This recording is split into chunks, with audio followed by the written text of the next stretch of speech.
Worse for you, yeah. No promises.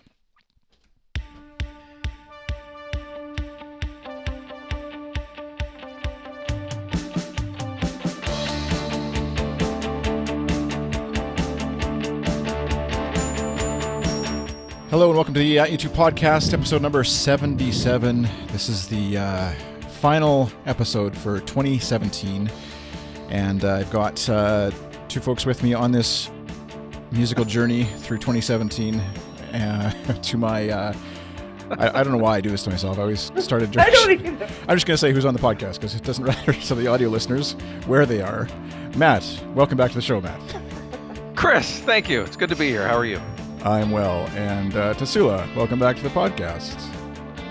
Thank you. Turn the Matt's music diagonal, and I'm beneath you, if that helps.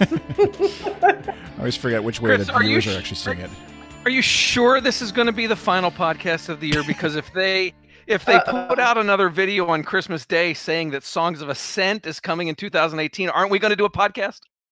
We will. If they do something Okay. at least to that level, I don't know what degree. If it's just a silly video of them singing Happy Birthday in the band room or whatever, I don't know if that qualifies, warrants a full podcast. But yeah, we'll see if they Putt. maybe if they just go golfing, we won't qualify that. But yeah, we're gonna talk through the year of 2017 that was for you two, and I don't know. We'll go month by month, but we'll just cover some highlights for us, and then we've got a whole bunch of awesome feedback, comments, replies from listeners in the world who replied on via Twitter and elsewhere about some of their highlights from the year. And but just a quick bit of follow up from the last. We had a trilogy of reviews of Songs of Experience, and one listener. HEEAS. I don't know. There's got to be a shortened version of that, but Lucas, anyways, is his name. But sent me in a Spotify playlist that he's put together. We'll put this in the show notes of a mix of Songs of Innocence and Songs of Experience, as well as I think One Tree Hill was in there, organized in an order that emotionally makes sense for him. And so it's. I took a look. I don't actually have a paid Spotify subscription, so I don't know how long I can listen without getting interrupted with commercials.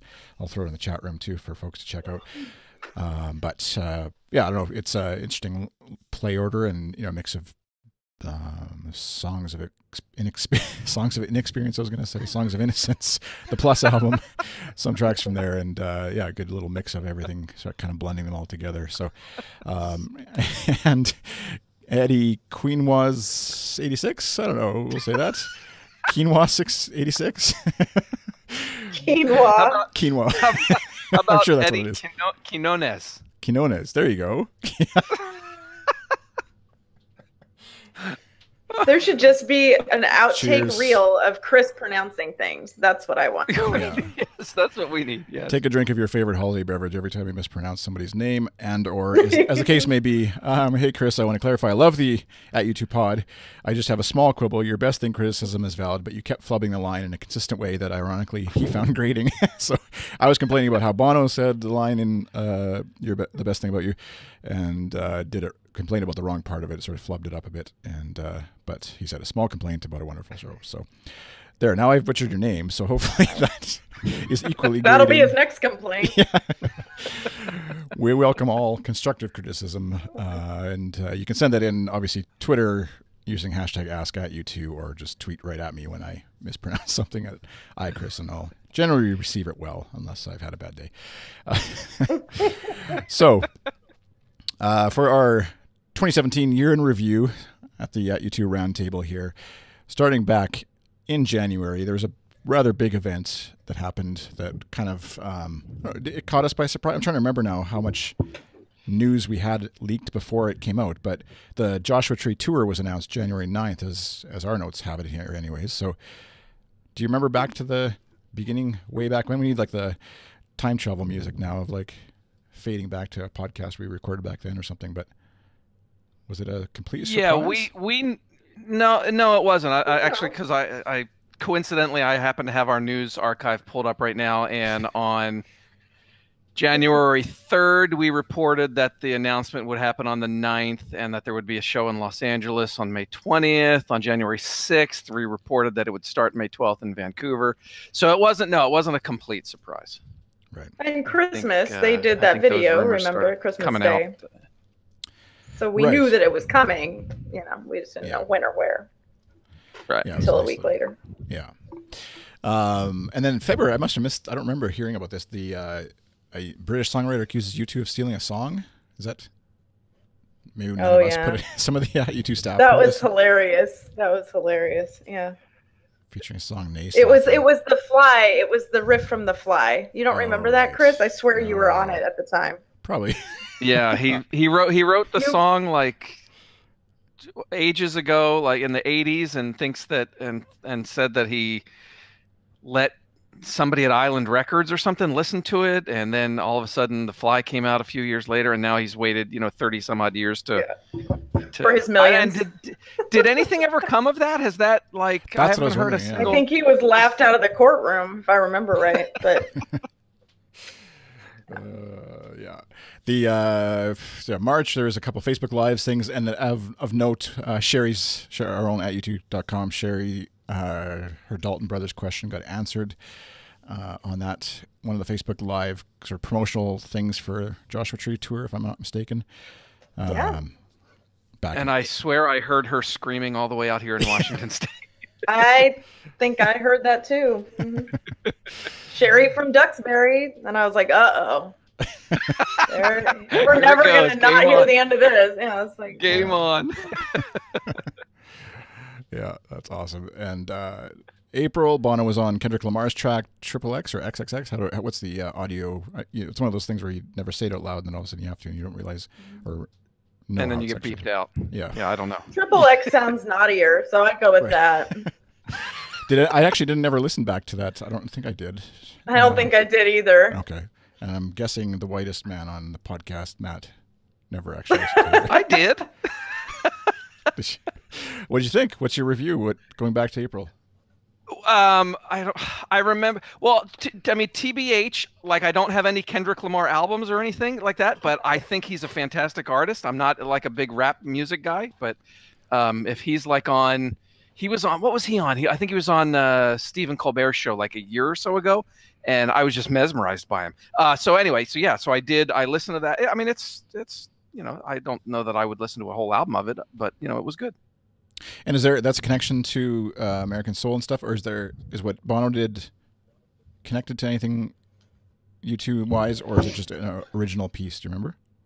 Sorry, I'm putting you on the spot here, and you are putting me on the spot, and it is connected, and I don't recall exactly how. Okay, it's not like you run a U2 fan, so I don't know why I'd expect. No, and so what we'll do is after we finish recording, we'll just record my answer to that question later, and you can edit it in.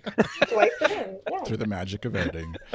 The big thing I remember doing this, the new version of Red Hill Mining Town was released on vinyl for Record Store Day. I remember, I think Tassoula and Sherry maybe were on. Anyways, the video version I know on our YouTube channel. Yeah, of it. Is one of the most popular videos on our channel, and probably on the U2 one too. Over there, it's just because it's I think we played snippets of it. That's back when we weren't afraid of U2 slapping our hands on the licensing and legal side of things. But yeah, just playing a bit of it and hearing the horns and getting all the. I think I got a tweet back from Steve Lillywhite about something I was criticizing in the mix, and he said it wasn't. That's right. I was full of garbage, which I was. So, always gratifying to be shut down by the producer, at least. If anybody you're knows, going to be shut down by somebody. Yeah. Don't claim that Edge's guitar track isn't as loud as it used to be when there actually wasn't any Edge guitar track to begin with in that spot. That's right. And then U2 started building their Joshua Tree stage in Houston, of all places, and obviously getting then transplanted up in May into Vancouver, where they started rehearsing, and U2 new Periscope broadcaster star Bjorn was born, or came out to the world anyways. His career was born, his second career. Yeah, I'm sure he's still basking in the glow of all of that and cashing in on the royalties from giving stuff away for free on the internet, as we all do. That landed him on, the CBC, and it landed both of us on that radio show. So ever grateful to Bjorn for his involvement in that and sharing that with us. Yeah, it was a fun way to watch and get hyped up for what was going to be the opener in Vancouver, which all three of us were at. A bunch of the U2 staff were at. A bunch of you, I'm sure, out in the world were there. I know we said hi and met a bunch of you along the way, waiting in line forever and a day to get into the stadium. In tank top in 40-degree weather, good times. Yeah. 40-degree weather is awesome. That's well, like for you, yeah, that's hot. Like barbecue weather for you, but not so much.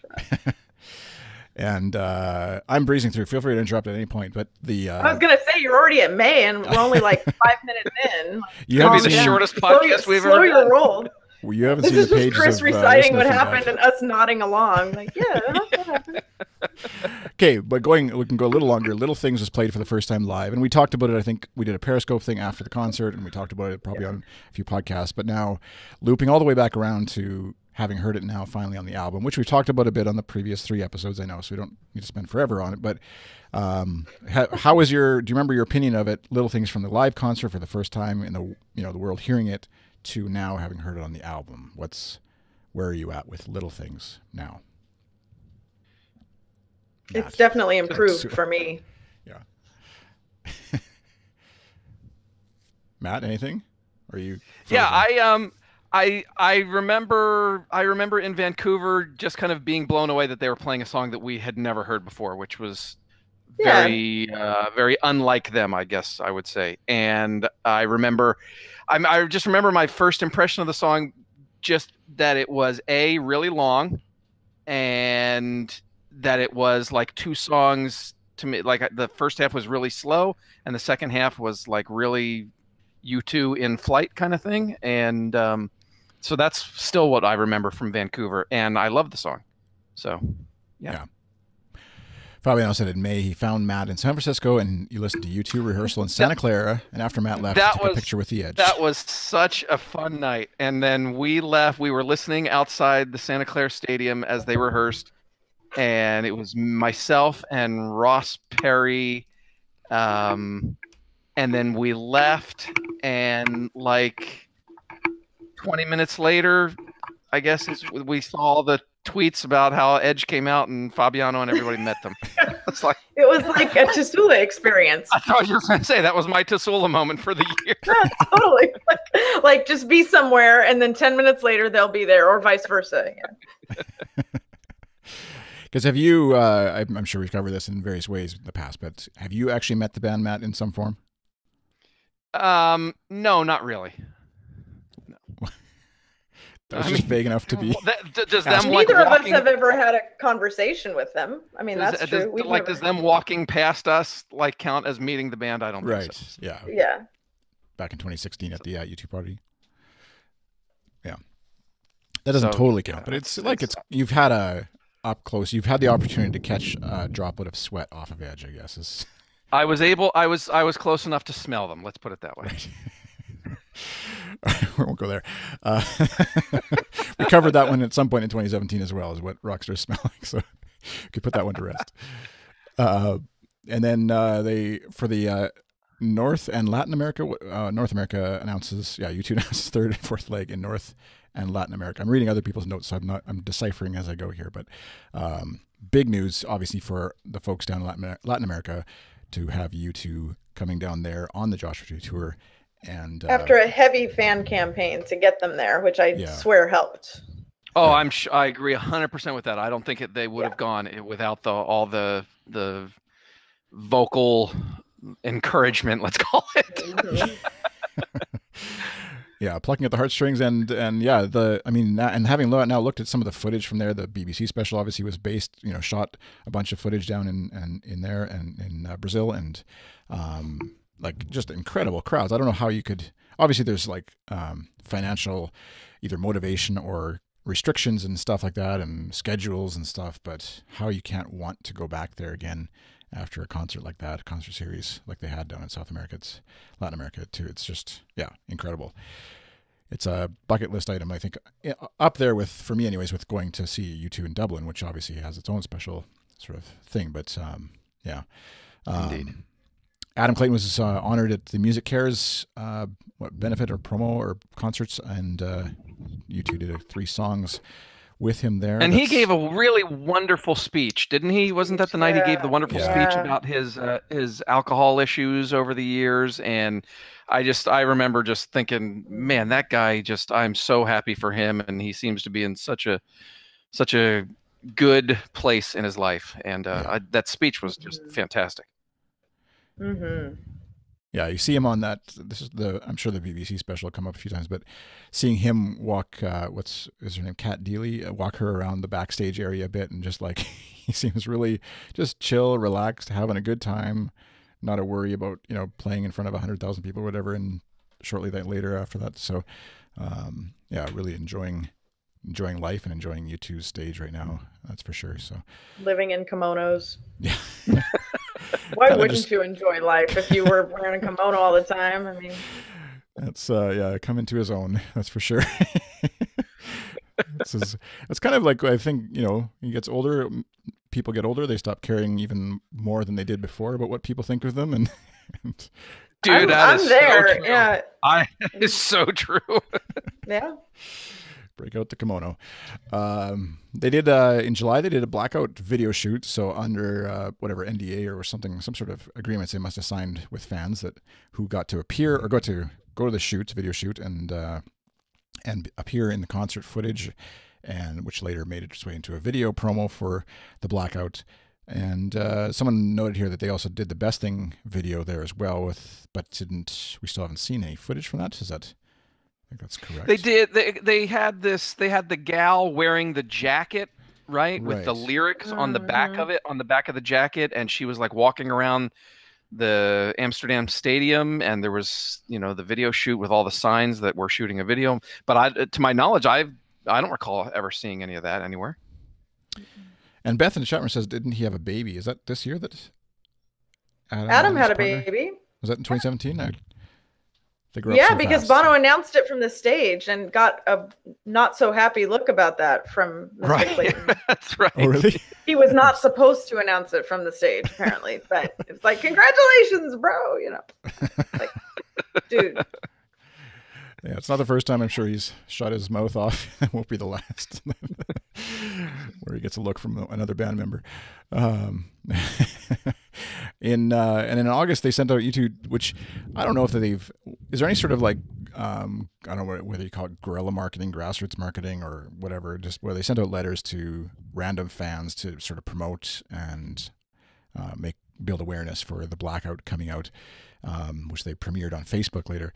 And I don't know if they've ever done stuff like that. Have they? Like, it's a marketing efforts sort of like outside of the realm of the traditional, video stuff. MTV, when it back was MTV and all that kind of stuff.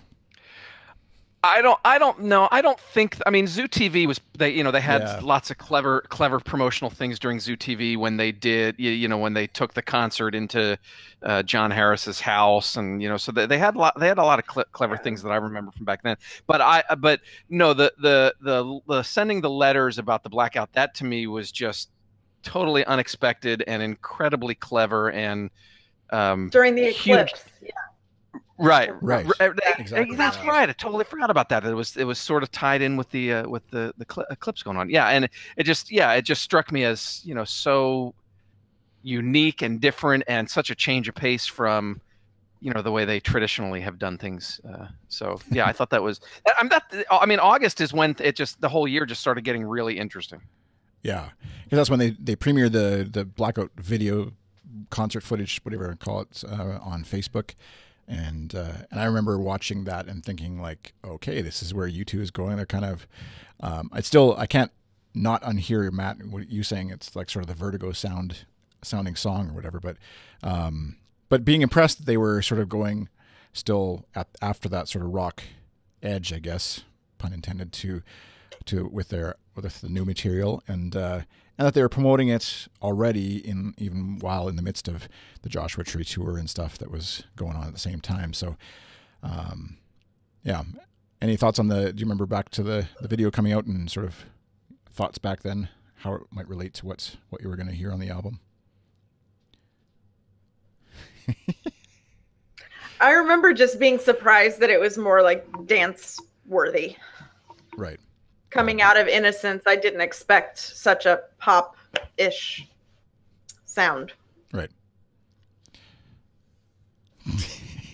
I'm just gonna have lots of awkward pauses on this episode. So. Why are you laughing? Well, I'm thinking like I'm freezing up every time there's a pause. I'm like, but usually we're fighting to talk to each other, and now we're like so polite. Who've never, the Canadian is rubbing off on you guys.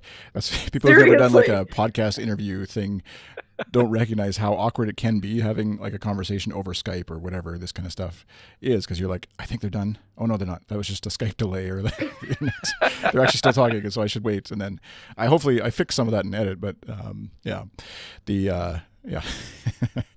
the Best Thing single came out in September. The song was performed on the Tonight Show, which they haven't been on. I thought they'd actually, in hindsight now, I thought they'd maybe hit the Tonight Show on their New York SNL, that kind of tour, but they didn't this last month here. But the St. Louis concert was canceled, right? Which I was there for that. I can recall give us a being report locked down in my hotel room. Thank you, Riots. That was good times.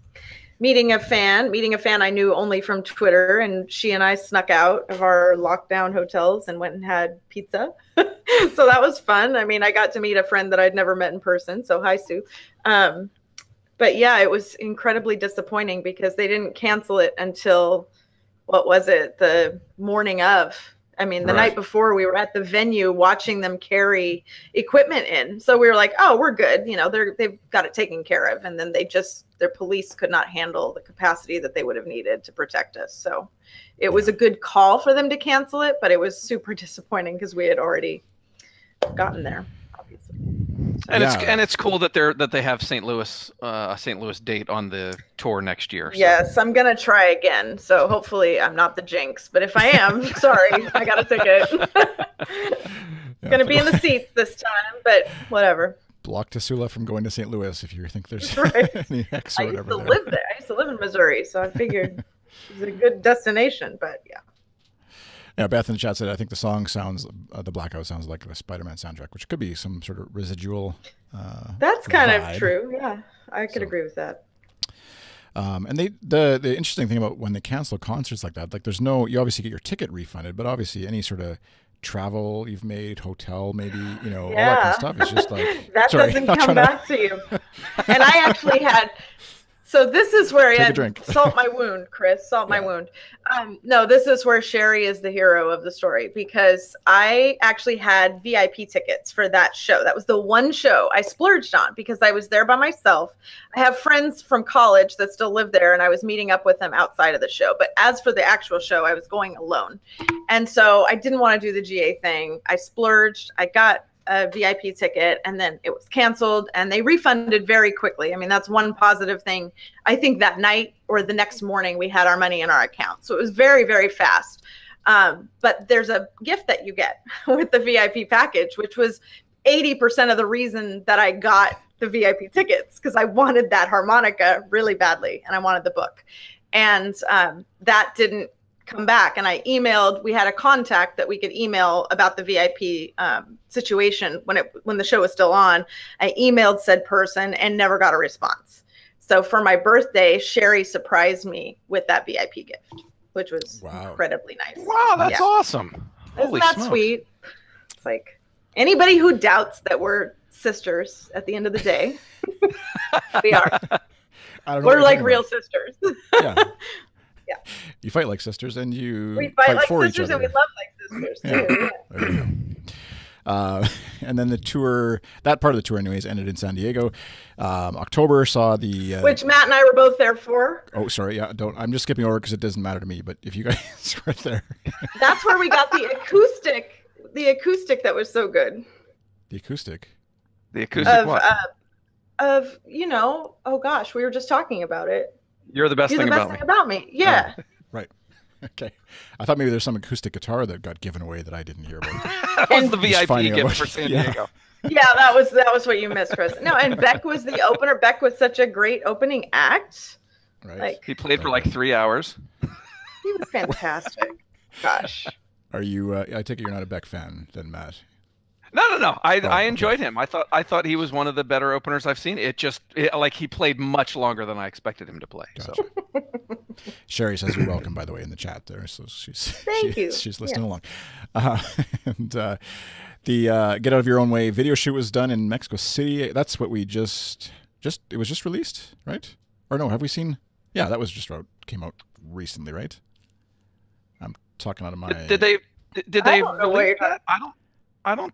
If they did, I missed it. But I thought we saw a preview for something. Maybe I'm mixing up. I guess maybe they haven't. I've been a little out of touch for the last week or two, so I could have possibly missed a Get Out of Your Own Way video. So I feel like they're releasing stuff like twice a day right now, and it's hard for me to even keep up. Yeah. Right? Like we whine and whine, like you guys need to be more active on social media, damn it. And then they're like there all the time, and I'm like, slow your roll. I don't even have time to watch this right now. It's a week before Christmas. Chill out. Yeah, Sherry's in the chat. Sherry's paying attention. She says it's about to come out. They did preview it on somewhere, Instagram or wherever. I know I saw a little bit of it because I remember seeing there was like behind the scenes video from some fan who was there posting footage of it, of them performing with all these, this crazy stuff going on around them. And then the actual video was promoted recently, but yeah, it actually hasn't been released. So, okay, there you go. Well, I'm glad I didn't miss that then. That's cool. Yeah. If you did, you wouldn't have remembered it, and it would have been brand new all over again anyway. So that's the benefits of getting old.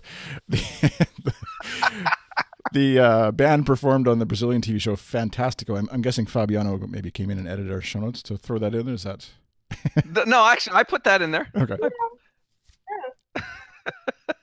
All right. That was cool. I think Fernanda did a write-up on that, I believe, at the time. I think two of them actually, yeah. The show when it was recorded and then when it aired and all that sort of stuff, yeah. Mm-hmm. And then the Latin South American tour began and ended, I guess, in October. And November they announced Songs of Experience was going to be coming out in a month, in December 1st. They won some awards. Feel free to interrupt me at any time. They had 9-song performance in Black Friday. Square. Black Friday was. We're getting Black Friday's later in the month. You don't have the notes in front of you? I do actually have the notes in front of me. But there it is. A Black Friday blackout right there. Come on now. Oh, we're getting there. Don't worry. Yet. Yeah. My bad. There's a little item of pre-sales foobar. I don't remember anything about that. We'll just keep going. Do you guys remember anything about pre-sales? That was my description of it. I thought that kind of summed it all up. Pre-sales were foobar. Yes, we're all in recovery mode right now. I had a tweet. We're all still trying to get tickets. Are you kidding? Yeah. I had a tweet that went around the U2 world today because I just was like, after watching the BBC thing, I tweeted out something about if U2's marketing folks were paying attention, they just bundle that up and give it to U2 fans or U2 subscribers as a gift and just say, here, sorry for that whole thing, and here you go. And I think a lot would be forgiven. Not all of it, maybe, but a lot. But yeah, obviously that struck a chord with a lot of people because it's still going around just retweeting and faving or whatever. So, but yeah, there's a lot of frustration. We don't mean to make light of anybody's headaches and frustration and stress, obviously, in that process, because there was a lot of that going on and probably still is for a few folks. And so hopefully, if you're wanting to see U2 on the tour next year, you're able to, and best of luck with that. All right. The American Soul song lyric video was released as well, which is an interesting way, another different way of promoting another song. They've done a few different video styles for this promotional cycle. And I really like that, the video promoting the song. I like the song, but I like the video. The New York City one where they got pizza? Is that the one? No, the American Soul, the lyric video, right? Wasn't we're terrible. Video. The best thing wasn't the best thing in the New York video. We should consult a U2 podcast. Here we go again. They've released so much stuff. We can't keep it all I'm straight. Like, okay, so wasn't American Soul serious? I'm being completely serious right now. Wasn't that the one where they're like running around New York City and they get pizza and no? No, that's which was that? Sherry's going to catch up in the chat here in a second and fill us in. But was that you're the best thing about me? Oh my god! The American Soul lyric video is the one where Bono is like in front of walls and it's got like the lyrics on the wall, type like cartoon lyrics on the walls and all that sort of stuff, like graffiti superhero font and graffiti and. Oh, you're right. Okay. Whew. Wow. Yeah, Beth and Sherry are following up. Too much. Too much stuff. I saw the all caps Beth highline. Yes. We'll get to that. We're not at December yet. We'll get to that. Yeah. And they had songs of experience listening events. I mean, that, I don't know. That's like, they've been doing that for 2 years now, haven't they? Songs of experience listening. No, this was with fans, though. They actually did. We have our own. At the end of November. Yeah, was that one. And so Black Friday Blackout, which I just skipped over. What were you wanting to say there, Matt? Nothing.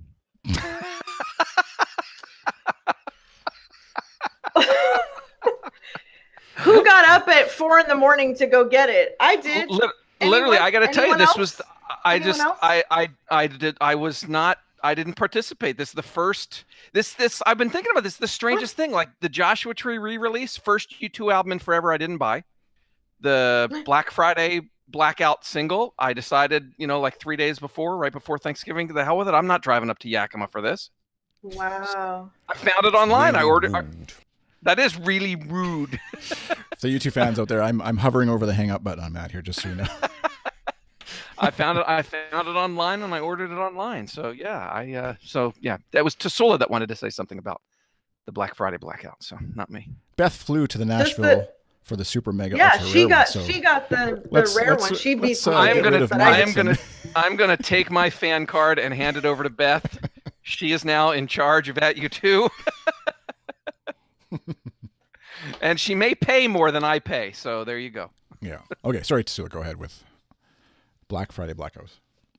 I mean, I don't know what's left to say. I've said it like 3 times. I got up at 4 o'clock in the morning, and I went and got and I was also there for the McCartney. I'm going to be completely honest. Maybe I wouldn't have gotten up at 4 if Paul McCartney hadn't also been part of that morning, but I had to have that, so I did. And I got a Joshua Tree poster. A promo poster, because my record store locally in Seattle knows me and loves me.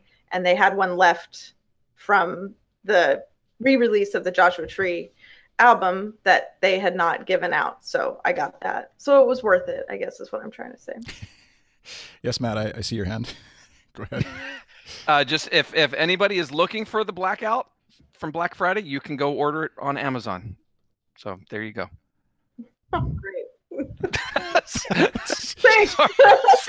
Wound salt again. Yeah. That was really rude. Yeah. It's really Why rude. do I even bother? That's what I want to know. That's we didn't tell you this is actually the which ghost of Christmas past is coming to visit you and remind you of all the things from. Let's see, how many red carpets have I been on without them? We haven't even gotten to what happened in New York City, so. Yeah, I know. Why don't we just transition to that right now? We're only at Thanksgiving. Yeah. Bono was on the Kimmel show for the Red event, which that was good. That's always good. That was cool. Yeah.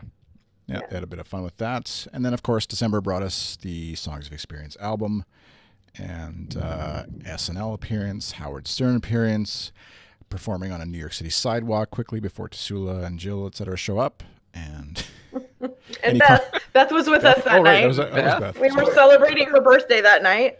So, yeah, at least we had that fun to have afterward. Oops.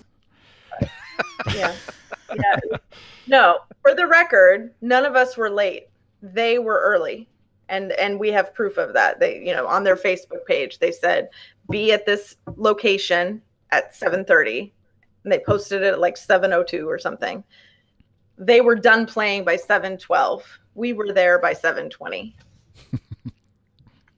This is like a whole new band that they do things early. Right. I know. I don't even recognize these guys anymore. The odds. I had somebody in New York sending me direct messages. They're still here. Stay in your cab. Get here, and oh my God, we were so close. If you could have seen us that night. Oh. Furious. The Bono and Edge have done a couple promotional appearances. They were in Germany on the U2 subway line, busking, I guess, as it were. And you missed the museum performance too, Bono and Edge.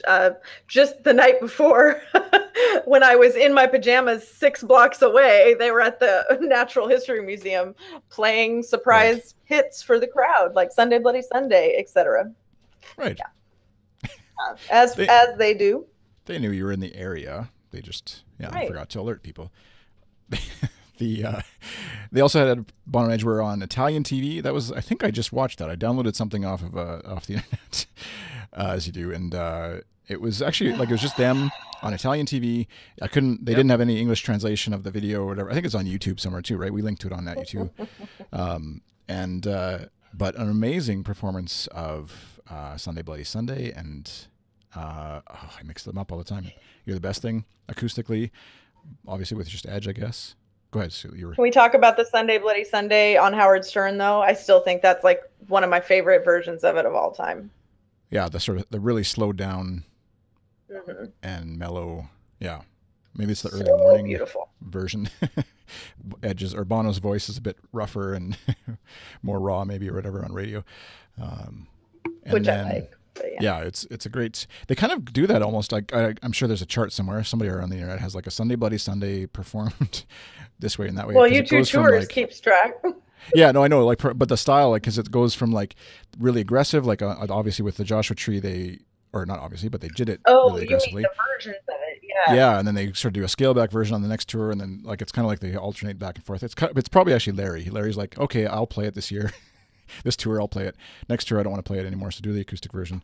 Give me a year off from playing that drum beat, and then he's back again. So well, since they opened with it on this one, that doesn't kind of surprise me that they're on JT. I mean, they opened with it and they played it probably the closest to the traditional song as they ever have, and then so it's getting slower during the promo tour, at least. And then finally, you were giggly tonight. The more recent thing was it's the holiday beverages. It's U2 performing at the BBC with the orchestra, which this almost for me was like the highlight of the album coming out. Obviously, is great, and that's been really exciting and fun. But for me, the BBC highlight or the BBC performance was the highlight of the year for me, with especially with the strings and even a choir. Like watching, if you heard the audio recording only and you haven't seen the video yet, there's like a 8-person younger person choir singing along with them, and it just like I think I tweeted or said in the U2 Slack, like I don't know how they go on tour now without a full orchestra and choir along with them to do some of these songs, because it's just like what was I'm gonna do this again, what was the late night show where they had the choir come out during I Still Haven't Found? The late night show on Jimmy Kimmel. Was it Jimmy Kimmel? Yeah. Oh my gosh, that was so great. Yeah. Yes. That was so great. And I can see them not wanting to like do it every time because it kind of spoils it or whatever, or because it feels like they can't be doing not doing it because they're cheap, right? Could they because obviously it's more expensive to bring a orchestra on tour, but sure, but you can have, I don't know. I mean, I remember like George Michael, when I saw Listen Without Prejudice tour, he had a choir for Father Figure. But the choir changed every location, right? So it was a local choir wherever he was that was trained up to just jump in and rehearse with him during sound check and bang it out. They could do something like that. Yeah, they have. I mean, well, they have a very small history of doing stuff with an orchestra. If you go back to the first Pavarotti concert that they did, the Passengers. Yeah. Right, they did one and Miss Sarajevo, and there was the full orchestra behind them. Bono and Edge have done what's the Frank Sinatra 2 shots of happy, 1 shot of sad. They've done that with an orchestra or at least a string quartet or so behind them on the Vertigo tour. Oh my gosh, that's like the greatest. I could listen to that 1,000 times in a row and not get tired of that. From Milan, Original of the Species with the little 4 or 5 or 6 piece out on the B stage. Incredible. I've been banging the drum for as long as I can remember for them to do more stuff with strings. I think Bono's voice is perfect and their music is perfect for that level of, I don't know. I'm trying to explain music and I'm not a musician. It's just, I think. Oh, we do it all the time here. I think their sound is perfect to mesh with an orchestra, and I wish they would do that more often. I'd love for them to tour with an orchestra. This current album, especially, it would be beautiful. Yeah, that's even the string arrangement. Like I would say of one reminded me, like, I don't know how religiously they sort of matched it up to what they did back for the Pavarotti event. Because I remember listening to the Pavarotti recording a ton of, like, because it was just so incredible, that version of one. And even the All I Want Is You version with the BBC Orchestra was basically like a note for note to my memory anyways of what was on the album even back, Rattle and Hum. And so, yeah, it's just incredible. And then hearing, obviously, Lights of Home with a full orchestra pounding away behind them or whatever, it's just like, yeah, I don't know how you can't. That one and Love Is All We Have Left. No, the other Love one. 13. No. Love is bigger than. Love is bigger. That's the one. Yeah. There's a lot of love on that album. It's hard to keep track. I know what you mean. There's a lot of L's. Light of Home, Landlady. You know what I mean? That's where all the U2 song acronym game that everybody does. I don't know how people can keep up with that. I'm like reading tweets. No, like, yeah, this album. What? I don't. I can't keep up with any of that. But Beth says, "Learn the songs, Chris." I'm trying, Beth. Amen, sister. You know what I need? I need to actually sit down and play through the songs on guitar, because I haven't done that yet. I haven't played through the album yet on guitar. That's always like locks it in better for me. Record it when you do and share it. Oh, I was just going to ask him to live stream it. Right. Well, I love his guitar. I wish he would play more. I would listen to get that. Licensed, stamped, slammed, whatever. Shut down. Anyways, I'd have to actually, I could play. I was thinking about that. I could play it through my headphones, and then just you could hear the butchered version that the guitar comes through. Okay. That's our year, hey? That's it? That's the year, yeah. You missed the Edges photo exhibit in California about the Joshua Tree. Yeah. Which you got to see? Yeah. I was there. And interview Mrs. The Edge. Spoke with the wife. Yeah. Yep. Yeah. No, it's a cool, all joking aside, it is a beautiful exhibit though. It was a beautiful exhibit. It's over now, but. Did you get a chance to ask her about what happened in New York City? No, but I did lament. I did share that I came very close to seeing them, and she kind of winced and was like, "Oh, I'm so sorry." You know, she was, but it's not her fault. She wasn't even there.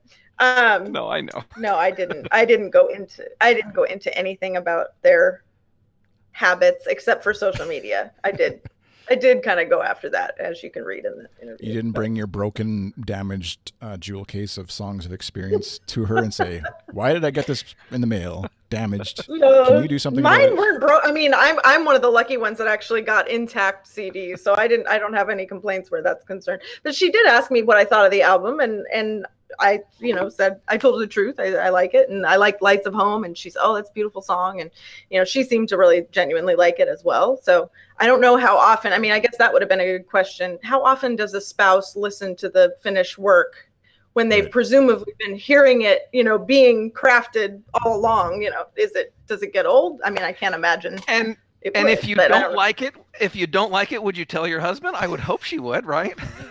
I would think so. Maybe that's but I what Bono certainly was got talking the about. sense that she really, really did like it, though. She seemed very moved by it. Like it was. I think the word she used was beautiful. It's a beautiful album, So yeah, that's good. Yeah. Yet again, just to be a fly on the wall in some of their recording processes, writing processes would be amazing. So. But don't get any idea that we're done the podcast yet, because we have a ton, listener contributions, a lot of awesome listener contributions. So I don't know, we can take turns maybe reading, or I'll run down them and you throw some comments in, or whatever we do here. But so first of all, I got a contact from somewhere, I guess. I don't know where he actually found me. Nothing creepy, but just emailed me somehow. And Stefan, I think is how you pronounce his name. Well, you're listed on our staff you're in the page, staff and directory, and they just click the email link and they can send you an email. Oh, there you go. It's a form, Chris. It's a form that routes to your email that you've given when you join the staff. That's through the fax, or how is that? I don't know how these things work. All right, Stefan said, apart from a friend, we'll send you a screenshot. Yeah, I rarely see during the year. I don't have any U2 fans around me. That is why listening to the podcast, usually on the Audubon, is like meeting secret friends and participating in a conversation I could not otherwise have, which was awesome to hear and really moved me, because I'd actually just commented earlier this week about how, in sort of retrospective, looking back in this year with at U2 and the U2 connections, it has like exposed me to an awesome community of fans who are even more hardcore than me about U2, obviously, as I screw up names and stuff.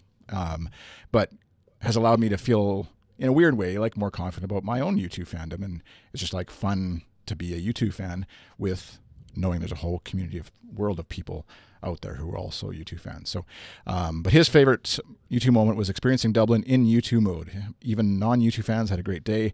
U2 on the radio during the bus rides, street bands playing U2 songs, tour shirts all over Temple Bar, and my bed and breakfast host saying, "Hope you find what you're looking for at Croke Park" when I left for the concert. So, very cool.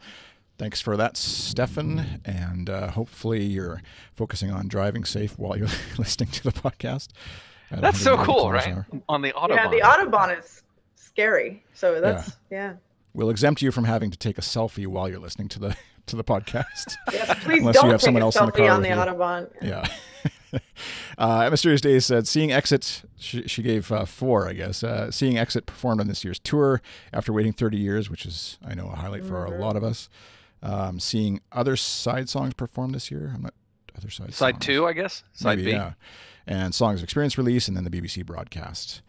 Going over to New Zealand, at Zahar Desert said, my 2017 moment was being fortunate enough to travel to the other side of the world for her to have the Joshua Tree experience and hearing a sort of homecoming in Rome. And her other favorite moment on 2017 was Songs of Experience, a stellar album, 5 stars.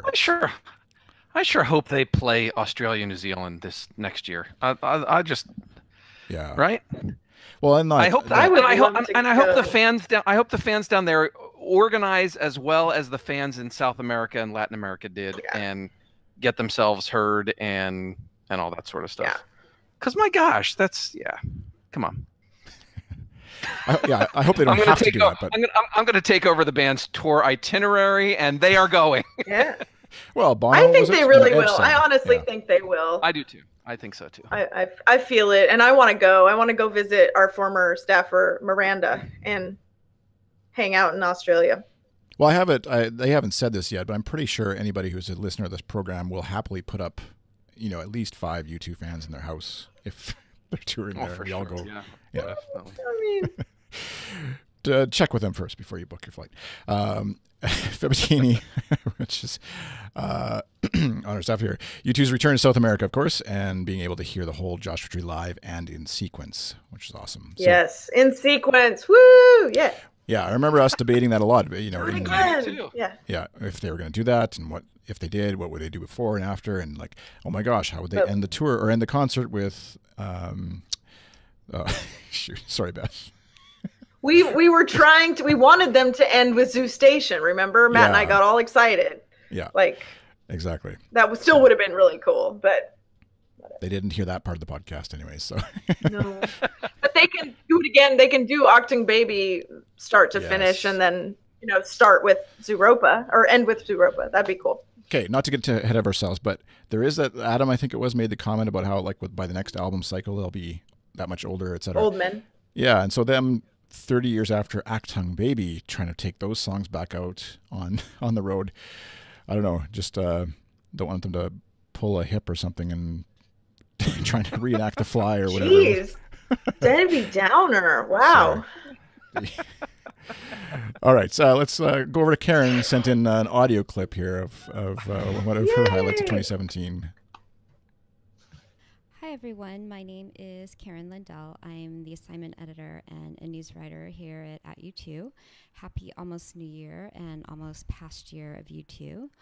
I got to do a lot of amazing U2 things this year beyond the Joshua Tree tour and just basking in the new album. I got to be in the audience twice to see U2 on Jimmy Kimmel, once with the whole band performing and recently with just Bono. And I also got to attend the LA listening party for Songs of Experience. But I think the U2 related thing that meant the most to me this year was an experience not all about U2, but definitely all because of U2. I'm probably the only one on the U2 staff who's going to talk about this. It's a play called Bono and the Edge Waiting for Dominoes that had a run this year in California at the Hollywood Fringe Festival, where it was nominated for Best Comedy, and then again in the fall at a small theater in LA. I saw every single show. I kind of lost count, but probably around 12 to 13 times. Many of you understandably haven't seen it if you don't live in LA, but the idea is so connected to what we love and hate and question and ponder about this band, and by extension, art in general. As the title implies, it's a satire of Samuel Beckett's Waiting for Godot, except instead of two hobo-like guys waiting around for some non-existent god figure, it's Bono and the Edge literally waiting around for a Domino's pizza delivery person to come so they can get in touch with the common man or woman, because as hyper celebrities, they've lost that. And two additional characters, Lucky and Domingo, round out the cast of amazing actors and just add to its complexity. It's all so ridiculous and absurd, but also so deep and profound. I wrote a story about it for @U2 and interviewed the show's writer, director, Bono actor Richard Lucas, who loves Bono and U2, but also gets the hypocrisy and absurdity of professing to want to save the world while being not at all ordinary in this world. Yes, U2 have done a lot of good things, but they've also done a lot of capitalistic things or been associated with such things despite any good intentions. And if you love Samuel Beckett like I do, in this play, you're just adding a bunch of other layers of meaning. The show totally makes fun of celebrity culture in U2, and from the reviews I've seen, the Bono naysayers seem to love it.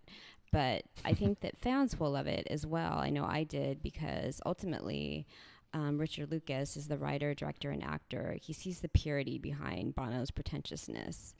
Waiting for Domino's has a lot of life left in it. Details will be revealed more in the new year, but the actors are looking at potential performances in San Francisco, New York, LA again, and maybe even at the U2 conference in Belfast next summer. So please consider going if it pops up near you. So to sum up, you get funny and philosophy and poignancy and Edge being goofy and Bono being Bono in the most Beckett-esque way, plus a few amusing snippets of song parodies. It's Bono and Beckett, and it's brilliant. To learn more about it, check out the play's website, which is waitingforgodominos.com. Thanks so much. All right, thanks, Karen, for sending the audio clip and promo for that. But also, it sounds like it would be a hoot to. I know she's tweeted about it a bunch, and it looks intriguing to catch. So, and yeah, being lucky folks who are in the LA area have opportunity obviously to catch some, or New York, I guess, have an opportunity to catch U2 in promotional mode more so than those of us in Saskatoon, Saskatchewan. So I'm jealous of all the opportunities, all the fun she's had, obviously, with U2. But yeah, cool. So keeping going, we'll at Buzz1Daddy says, seeing the boys 3 times live this year, which matches any number of times seeing U2 in a calendar year, and having a different experience at each one. And I think that's, yeah, most folks who said, you guys saw a few stops on the Joshua Tree tour, and would you say it was, as much as the set list was very similar, was it a different experience each time depending on city and sort of vibe at the show? Yeah. For me, it's the crowd that makes the difference for me, especially on a show where the set, as you said, doesn't really change. I saw the first 3 and then the very last one, and the show, the band was light years better by the time you got to San Diego. And then, the little special things, like Seattle had the, Vancouver, obviously just the newness of it all. And then Seattle had Tassoula, who Eddie Vedder came on stage, right? Yeah. Eddie Vedder, yeah. Right, yeah. So yeah, every show has little things like that sort of separate them from each other. At Susan Mewison, there you go, take a shot. That's pretty good. Hey, you guys are actually seeing it. The people who are listening have no idea what it actually looks like, and they just think I don't know how to put letters together. My personal favorite was. Well, you don't, but yeah, that's also true. Being at the video shoot of the Blackout in Amsterdam, so that is awesome. That would be a highlight, I'm sure, for most people if they were within. I would hope so. Video. At U2.com, Sherry, not familiar with her. My favorite U2 related event of 2017: Adam's Kimono and the Whataburger run in Houston in May, which is hilarious. Oh, that was a good one. Yeah, and that time she said, of course, that U2 answered her Dalton Brothers question, and Bjorn said having a U2 at U2 podcast episode named after me. So, yeah. it was, as we said, it was a great pleasure to meet Bjorn in Vancouver and see the band as they rehearsed and stuff. So at _dream_out_loud, rolling into the final first leg show in Cleveland without a GA ticket, trusting that the U2 fan community would come through as it always has. Beth and Bono to the rescue again. See also New York City 2015. So there you go, Beth, if you're still there. It's the Beth Show. We'll have to subtitle it.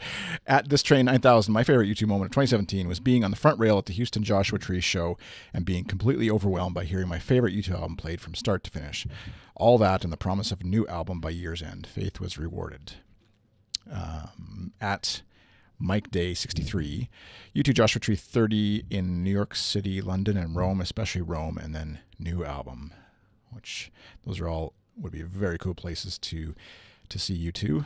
And at Pan_Farislav, first 3 songs in Berlin is all. I think maybe the concert in Berlin, I'm assuming he's talking about.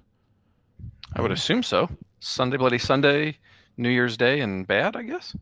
Yeah, or unless he's talking about the promotional tour recently, I guess they could. Were they in Berlin or was it somewhere else they were in? They were on the U2 line. That would be Berlin, I think. Maybe he's got to be talking about the main concert, though. I'm sure he's talking about the concert. Yeah. Yeah. And Ross G. Perry at Ross G. Perry said, at U2 staffer, my pick would be the all too brief return of a sort of homecoming to the live set. Definitely. And Tim Jahar said, come on, is there really any other answer other than when they finally freaking released the album they've been promising us for several years? And there's that also could be our winner right there. Yeah. There's also a tweet from at Adam's Kimono. Got to make sure I get the right Twitter handle. That's related to the kimono being. This is definitely the year of Adam's kimono. I forget. Last year was the year of Adam. The time. What would we use to track the time to? Time to bathrobe. Time to bathrobe. Right. It was more bathrobe back then. But I was going to say Larry's shirt was Innocence. How many buttons? Right. And it had a Twitter account before Adam did. Yeah, this is definitely the year of the body parts of U2 getting their own Twitter accounts, I guess. We'll just leave that one for the New Year's party. I guess. Yeah. So that was, I think, I apologize if we missed some of the, Beth actually had tweeted, since she's in the chat. I might as well include her. Is one other one she said, so many to pick from. The Streets Tricolor Flyover in Dublin. The Blackout Letters didn't get one, but it was brilliant. The Blackout Video Shoot, Exit Live, what a year. So, I apologize if there's other tweets that didn't quite make it in. I know, I keep finding ones I'm going through my Twitter feed here. At N. Bellick said, the greatest moment of my life, and it's a photo of him sitting on Larry's drum kit on the whatever the tree stage, I guess it was called, with sticks in hand playing the drum. I'm assuming playing Sunday Bloody Sunday, probably the beat to that or something, but that is a very cool moment. Any highlights for you guys that you want to we didn't maybe cover or worth mentioning? Sure, I'll go. My moment of the year or highlight of the year was a very personal one. It was the Seattle show, which my wife came to, and she has been, I think, to like 10 concerts over the years. I think Zoo TV was her first, and she's been to like one on every tour, a couple times, maybe 2. Anyway, and so she was at the Seattle show. She was not in Vancouver with me, but she and the family came over for Seattle, and she spent. So the show starts and all this sort of stuff, and they go into streets, and the screen comes on, and the video. I mean, we all know how it goes, right? And she starts crying, like not just crying, not just like little teardrop, but like rivers. And she cried for the entirety of the rest of the show, at least through the end of the album. I think by the time they got to the encore, she kind of pulled herself together. And so I remember holding her and hugging her and just being in that moment with her. And she's always been like sort of on, like she she puts up with me and my fandom, and she puts up with @U2 and all the time that it takes away from me doing family stuff and all that sort of thing, right? And then I just, like, at some point after the Seattle show, when it was just the two of us and you guys were all gone, and I was like, was everything okay? Like, what was going on? And I just remember her saying, I finally get it after all these years and everything you've tried to say over the years. I finally get what it means. And that, to me, that's just, I'll never forget that moment. So that's my highlight of the year. Nice. Well, I don't know. Tassoula, do you have anything to How am I going to follow that, Matt? Jeez. My moment was when they didn't show up in New York City. Epiphany's here. Yeah. I liked the thing I saw the other night that a fan sent us from the neighborhood I stayed in a couple of weeks ago, where Larry's just apparently walking around taking pictures with fans now. But I love that he gave us like a play-by-play of everything that happened during the encounter and was like, I thought you guys were in Europe promoting the album. And Larry was like, no. like I'm not. Maybe those two are, but I'm not. I love that. But anyway, no. My highlights would obviously be the tour. The Joshua Tree tour was great for me, and seeing everybody out on the road and all the adventures that come with it, with canceled shows and freezing cold lines in tank tops and radio appearances that I have 3 hours to prepare for and stuff like that. And then meeting Morley, who could not have been nicer last week, was a huge highlight, of course. So that's it for me. Yeah, that's awesome. What about you, Chris? I was just going to say, God Girl in chat said Edge's earlobes is the other. I'm pretending that's her answer to what we're talking about, her highlight of the year. I'm sure there's something more specific than that, but just that's one other Twitter handle I'm sure that has popped up. I think she's talking about, the Twitter accounts. Edge is the only one that doesn't have one, right? Yeah. Like the fake, not body parts, but articles of clothing. Yeah. The Edge's hat has to have one, doesn't it? Or Edge's hat. Maybe Edge's hat does have one. I think I saw one for Edge's plaid shirt or something like that. If there isn't, there probably will be by the end of the podcast. By the time they finish listening to this. What's your greatest moment, Chris? Well, I was definitely the Joshua Tree tour, and seeing that tour, and seeing Exit and Mothers of the Disappeared, and songs that I never thought I would see live, like let alone hear them play live again. That's sort of been my typical experience of U2 live, is just hearing it after the fact, recordings or whatever. But actually getting to see it live and hear it live and see it play live was a highlight. And then for sure the new album has been, it's one of those unexpected blessings, I guess, in terms of just life and getting it when it came out, and loving it as much as I have. And I know lots of U2 fans have a variety of experiences with the music, and it's maybe a little bit of what they like, a little bit of what they don't, and for whatever reason, for me, it's hit almost all of the high notes for me, and so it's been kind of just a wonderful gift to have just on repeat, basically, and then, like I said, the BBC special kind of just cemented it for me, the songs on it, as highlights of this year in terms of music and stuff. So and good, looking forward to, I'm going to see them in Montreal next year, so that's an exciting opportunity to go again, and whatever I hitchhike or fly or whatever we end up doing to get out there, and seeing all the folks who are going to be out there in Montreal next year. And obviously we'll talk about the tour ad nauseum, I'm sure, on the podcast next year. But that's definitely the highlights for me. And even just this podcast, like I alluded to earlier with Stefan, his comment, kind of just encapsulated what doing the podcast, being involved with @u2.com, being involved with the community at large through Twitter, and getting replies from people when in the past, I remember years ago tweeting about U2 stuff, and I just wasn't plugged into the same community, obviously, as it happens, and getting nothing in response. And now if I tweet anything about U2 or a gif of Edge smiling or whatever, it just, like, seeing a ton of people like it and share it and talk about it and reply and stuff like that. And not that it's about the numbers, but just that there's other people out there who are loving on the same thing, the same band that I do. And that's an awesome thing. So this has been a great year for the podcast, mainly because of you. So thank you for that. Amen to that. Really have.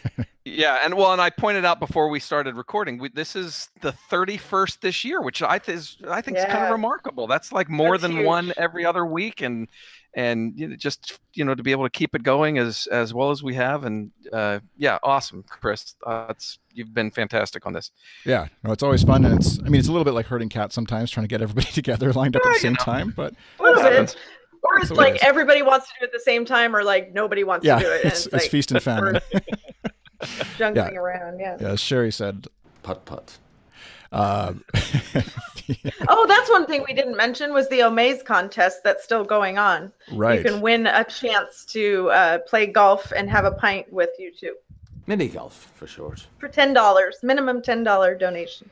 In Germany, they call it Bannengolf. That is one of the best promos they've done in a long time. I have to say. Whether it's for their show, like Zoo TV promo stuff was up there, but that was had me laughing the way I haven't in a long time. So Edge. And I just had in my notes. I just want to thank Matt. Obviously, putting u2.com together was not something that happened this year, but it's a thing that you keep doing year after year. And so thank you for doing it. Thank you for not shutting it down when you're having those moments. Oh, gosh. What the hell are you if only the listeners knew. How close we came. Yeah. The conversation we were having about a year ago this month. Yeah, it was our Berlin moment almost, as it were. And yes, it was. Of sorts. So feels good to be past that, looking to the future, right? Yeah, one came along and all was good again. So, and we want to thank, of course, the listeners, viewers, whoever, if you've tuned in ever live when we've tried to do this silly thing live, and then especially the viewers. It says anywhere, I don't really know. The numbers are hard to believe. Sometimes it's either like 700 people or 6,000 people have listened to an episode at times. So somewhere in between there. Somewhere in between, yeah. Average it out in the middle somewhere. But at any rate, whatever the number is, it's more than, how many are on this podcast right now? 3. So it's more than 3, which is all I can be thankful for, because it means somebody other than ourselves are listening back to this thing. And so wherever you happen to be in the world, whether you're on the Autobahn or you're on the train in England, I know we got some photos from folks there, or in Newfoundland, in Canada here, South America, wherever you happen to be in the world. Thank you so much for listening. Thank you for liking, subscribing, sharing, following, leaving us a review in iTunes or wherever you happen to Asking us if we're okay when trains derail 3 hours away from us. Right. Thank you. I had a lot of really, really thoughtful, sweet check-ins yesterday, because the news was making it sound like the Amtrak was like next door to where I live, and it's not anywhere close to where I live. But I really appreciate people thinking of me. That was so nice, and I just appreciate it. So it was all U2 fans, every single one of them. So yeah, awesome.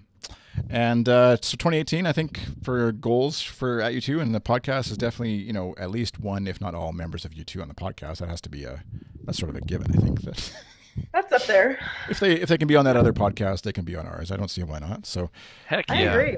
And after having seen the BBC special and their backstage amenities, my office here is pretty comparable. I've got crappy sort of random curtains hanging behind me. Yep. Yeah. Maybe not white. You can hang you have a spot back there. I see it on the wall. You could hang a kimono up right on that wall for him. Yep. There you go. Make Adam we could fulfill their rider. It's not that extensive. I saw it in the Irish Rock and Roll Hall of Fame. Yeah. There we go. So there, gauntlet's been thrown down, U2. You have to respond. But at any rate, we are the At U2 podcast. You can find it on goodstuff.fm/ATU2. This is episode number 77. So we'll be off for probably 2 weeks unless they do something crazy here over the holidays. And okay, you joked about it at the beginning. What do you seriously think something's gonna? No, seriously, I have that's not based on any like inside info or rumors or anything. I just, because they did it last year on Christmas Day, and we all woke up and we were like, oh my gosh, we have to work on Christmas Day. They made an announcement. Who's gonna type this up? They do something. I mean, they communicate the week of Christmas, because like the year before that, Bono wrote that ABCD, that alphabet letter, right? That was that week or around there. So we may hear from them. It would be nice to hear from them, but yeah. They'll probably be the Christmas Eve busking. They'll probably be the day after Christmas, day at the races kind of thing. Boxing Day, yeah. Yeah, we'll see if they do that this year. Last year, we don't think we don't need to do a podcast about the day at the races, though, do we? No. Guard Girl in the chat says, "Don't jinx it." What people, I was going to say, what people listening to Matt say he doesn't have any insider information, what they can't see is he's actually crossing his fingers and no, I'm just kidding. Behind his back, yeah. No. Yep, so right. we'll look forward to whatever they do, and of course check @youtube.com for all the details. Twitter.com/ATU2, Facebook.com/ATU2com, Instagram.com/ATU2com. Question mark? Yeah, I think so. I'm gonna write out all of these for you in every show doc. I have them in the show doc. I just chose not to look at it this time. Yeah, ATU2com. And I think that's it. Going around here, Tassoula, where can they find you on the internet if they want to congratulate you on 2017? On @YouTube or on @YouTube on Twitter.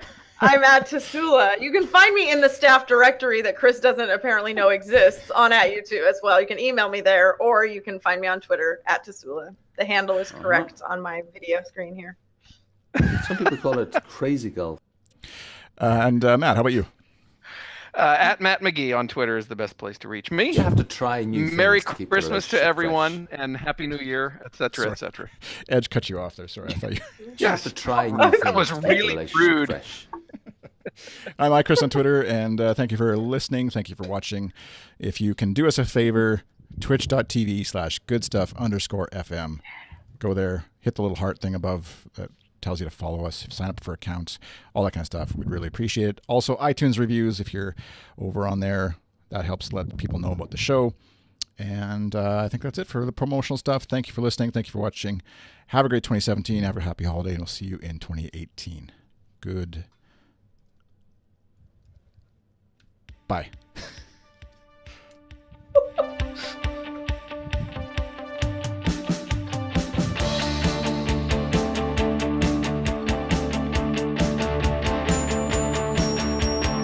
All right.